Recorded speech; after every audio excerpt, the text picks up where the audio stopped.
Hi and welcome to the next video of Learning Python with me, your host, Mr. Baumgarten. Today we're looking at strings. This is lesson number 5 in our sequence. There's a fair bit in today's lesson. I do apologize for that in advance. Quite a bit to cover in strings. We have been using them already, as you are aware. A string is just a name for an alphanumeric lump of text, which we close with an opening quote and a closing quote, so the computer knows where it ends. But there are 9 different things that I'm going to show you today, so let's get to it. So this video doesn't take hours to run.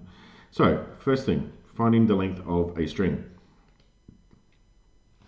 There is a built-in len command, len short for length obviously. So if our string is to infinity and beyond, and we want to find the length of it, we just stick the string into the len function and that function will return the length. So if I quickly open up, if I create a string to infinity and beyond, and let's just print out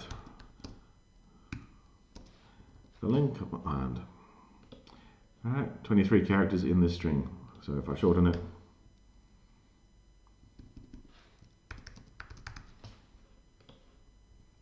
eight letters there.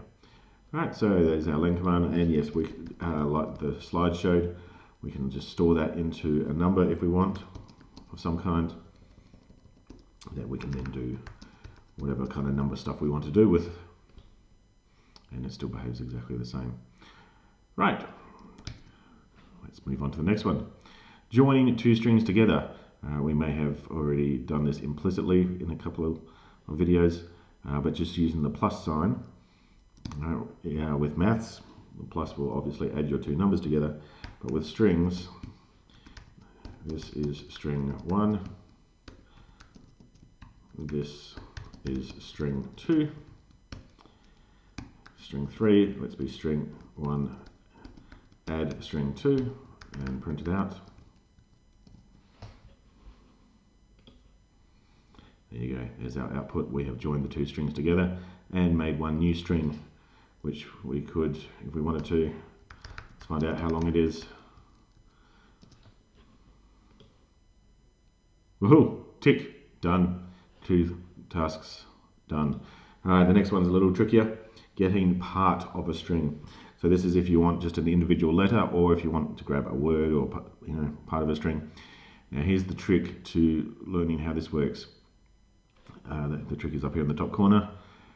As with everything else, when we are counting with computers, we tend to start, the first value tends to be position number 0. We don't start counting from 1, we start counting from zeros. So 0, 1, 2, 3, 4, 5 are the positions of these characters. So this is the 0th character, the first, well, yeah, the 1th, maybe, because it's not really the first. I'll leave you to debate that one. The 2th, the 3rd, the 4th, the 5th. Anyway, so when I'm deciding which character I want, that's the way I need to count it. This is the how it works. So we have our string variable, square brackets, the character that you want to start including from, and then the character you want to go up to but not including. So in this example, this is from the 4th character up to but not including the 5th character.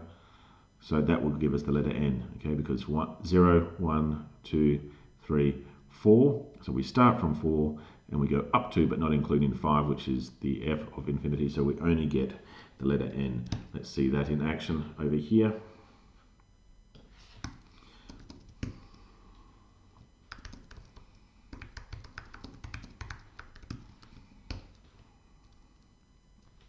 And you can just allocate the results of this to another string. No, not 55. And let's run that. And we have the letter N, like I showed. And if I change the 5 to a 6, hopefully you will guess, we'll get an F. Bravo. Alright, let's show the next part of this. So a few different tricks to it. So we can get multiple characters. So like the 3 to 11 should give us the word infinity. Because from if we look here, 0, 1, 2, 3. So from the third up to but not including the 11th. So that's the 3, 4, 5, 6, 7, 8, 9, 10. That's the 11th. We're not including that. And just to prove that we're not including it, that there's not a hidden space there, let's just throw a star after the end. There you go, no hidden space. Alright, what happens if I'm missing a number in front of the colon or a number at the back of the colon? And what does this negative number mean? I'm glad you asked. Alright, so let's get rid of the number in front of the colon and see what it does. We get to infinity star. Alright, so basically that is saying from the beginning up to but not including the 11th character. Alright, if I do it the other way around, you can probably guess what this is going to do now. Alright, start from the third character and go up to the end. Alright, so we get infinity and beyond. What about this one here that had the negative? If I put in -3, ND exclamation. What is that? Well, let me make it a little bigger and you might be able to work it out. Well, you get the word beyond. Alright, so basically this is saying, alright, so instead of the +7, which is given me from the 7th character, we're saying give me 7 characters from the back end. Alright, 0, 1, 2, 3, 4, 5, 6, 7. Yeah, okay, there we go. Can we do negatives the other way? Yes, you can. All right, so from the beginning up to the 5th last character. 1, 2, 3, 4, 5. Okay, so up to but not including that 5th last character. So it works either way. So a handy little trick there for you to know. Right, so we have done finding the length of the string. We've joined 2 strings together. We've got on part of a string. Let's search through a string. Okay, and this is the find command, which works as a little dot function that appears after whatever our string variable is called. So s.find, I want to find where the word infinity appears. Alright, and let's just save that into a number called position, and we'll pause short for position, obviously. Alright, and that's telling me 3, which is saying that this string here starts at character position 3. Okay, again, remember 0, 1, 2, 3. Alright, excellent. What happens if I do find I? There is 1, 2, 3 I's in my sentence here. What is it going to return? And you may or may not be surprised to see that it gives me the number 3. So if what you are searching for appears more than once, it will give you the position of the first result. If you want, there is an alternative to this. R find stands for right-handed find or reverse find. Basically tells me where the last one appears. Right, so it's saying 8. Let's check. 0, 1, 2, 3, 4, 5, 6, 7, 8. Fantastic. And then what happens if we search for something that doesn't exist? There's no letter Z in our string here. If what you're searching for does not exist, it will give you a -1. So that's how you can search for something inside a string. Notice that when it only appears the once, so the right hand position, and let's go for the left hand position.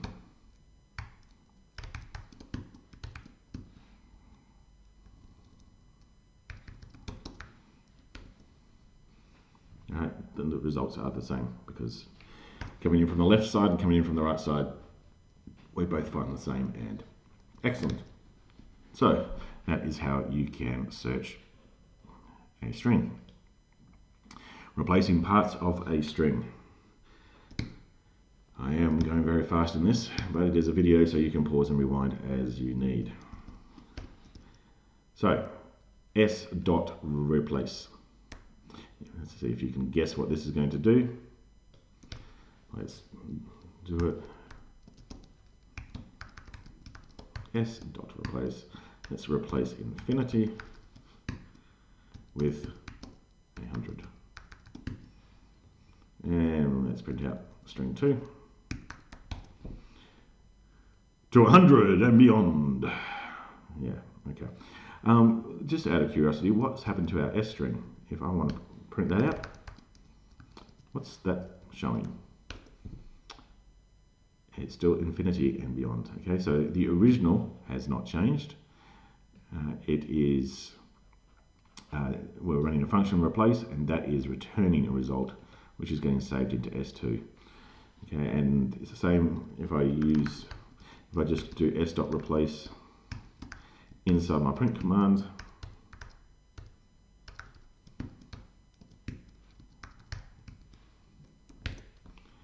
Again, I am not modifying the contents of S. It still says to infinity and beyond.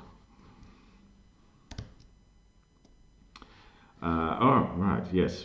What happens here? Replace space with the @ symbol.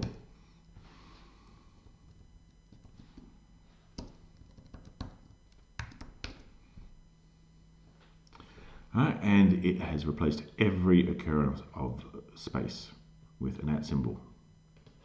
Excellent. What happens if I want to, let's replace the and with an ampersand. So we use an abbreviation to infinity and beyond. What happens if I spell it slightly differently? It does not find it. This is not case insensitive, it is case sensitive. So be aware of that. So we have replaced parts of a string. We can also count occurrences within a string of whatever we want. So in this case, we already counted that the I appears 3 times, and this slide is telling me here it's going to appear 3 times. So let's come back to this. S dot count. How many times does an I appear in our code, in our string? It appears 3 times. How many spaces are there in my string? There are also 3 of those. Is there anything that appears more often? No, I don't think so. There's 2 letter O's.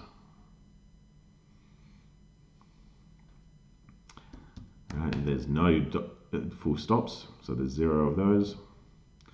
You get the idea. Excellent. We're racing through this. We can change the case of text in a string. We've got the dot lower, dot upper, dot title, and dot swap case, and these are the examples of what we are expecting. So let's take a look at seeing how this works. S dot lower, S dot upper, print S dot title, and print S dot, what was the last one? Swap case.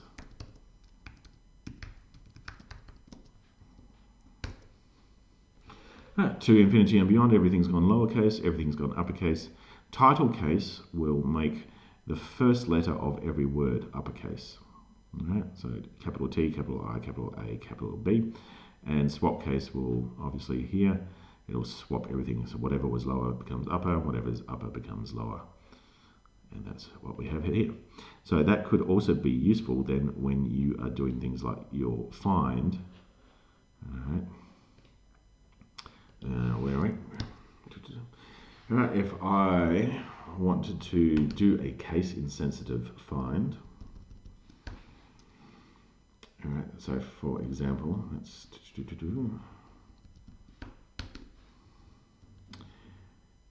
do a case insensitive replace.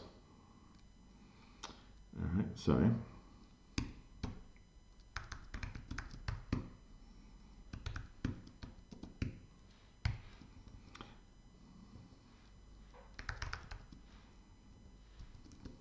right, so at the moment that won't replace anything because it can't find the end.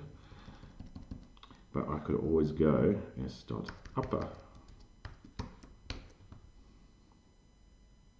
to infinity and beyond.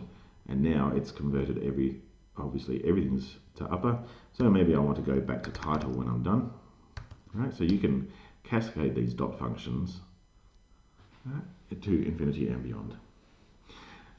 So obviously it is a little annoying because you can't get back to what you had originally unless you do the same trick with a find. So maybe position is going to be, we'll convert it all to upper because maybe we don't know what's in our string, and then do a find searching for the and okay, and that will tell us the and appears at so that finds the and at position number 12, and then we can use our replace. Yes, well we know using the square notation, we know that position is the start of the and we want to go up to wherever the position was, or we want to go from the beginning up to that position, add in an ampersand, and then we want to go from the position to the end. And that's not quite exactly right because here there are 3 characters. So we want to go from that starting position of the and 3 more. And this is still not quite right. See if you can work it out before I quickly hit run. Yeah, no, I stopped up. It is perfect. There you go. I was thinking about the fact that, you know, the ending number is where you're running what you don't want it to be, including up to. But anyway, momentary confusion on my side. All right, so we can do a case insensitive find and then do a replace without losing the case that our manual casing for everything else. All right, so if I, for some reason, have infinity looking like that and beyond looks like that, all right, that will all be kept the same because I'm only doing this upper for the to be able to do this search, and then I'm grabbing the first part, what I'm replacing it with, and then grabbing the second part. So that's a cool little trick there. Very good.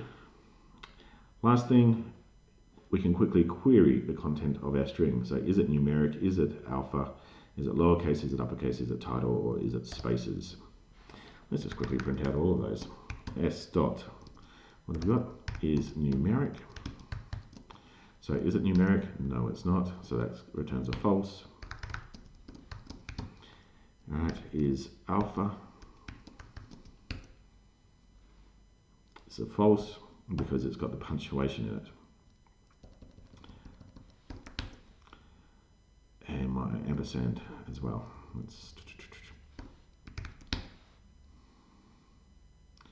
What else am I missing? Is it this? I wonder if it's the spaces. I think it's the spaces. So if I just quickly get rid of spaces.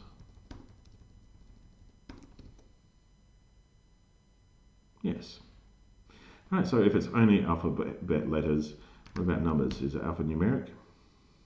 No, just letters. Is that right? So is it alphabet letters? True. Excellent. Let's put this back.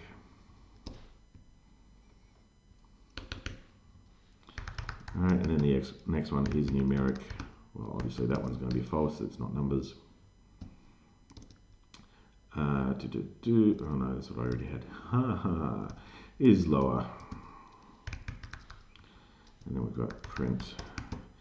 Is it all uppercase? is it all title case, and is it spaces? False, false, false, false, false, false. But obviously you can make those true by adjusting the contents of your string. Let's make it all spaces. Bravo, let's make it a number.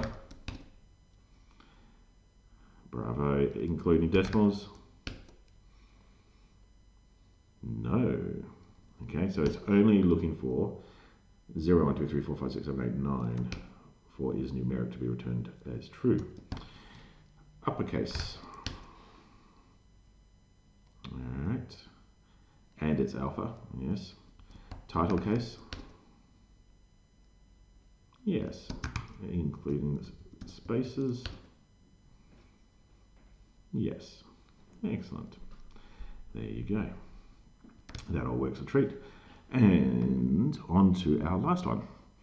And that's padding a string, which is left justifying and right justifying. So basically insert spaces as necessary to make it a minimum size of 30 in this case. Alright, so print left justify to 30, not 340. And let's print right justify to also 30. And there you go. Oh, that's right, we still have the old string. To infinity and beyond. Not that it really matters, you get the idea. Did I have anything else? That is pretty well it, ladies and gentlemen.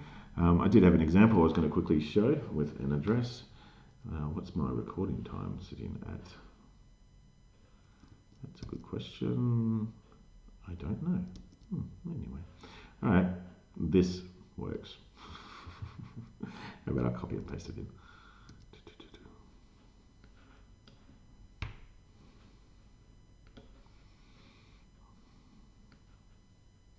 Okay, so I've got a nice big long string which has an address written in Swiss format. We have a road, we have our street number, then comma, then we've got our postcode, and then we've got our suburb name, and then a comma and a space, and where we are in Switzerland. So, if I run this, I've got this big long address, and I want to break it up into its subparts, the street, the suburb, and the country.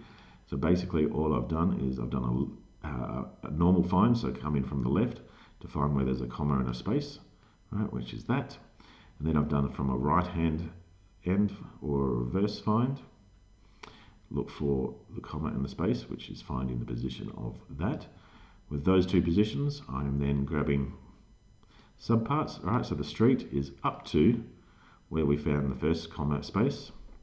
The suburb is from where we found the first comma space plus the two characters of that comma and space up to where we found this comma space for the end of the suburb.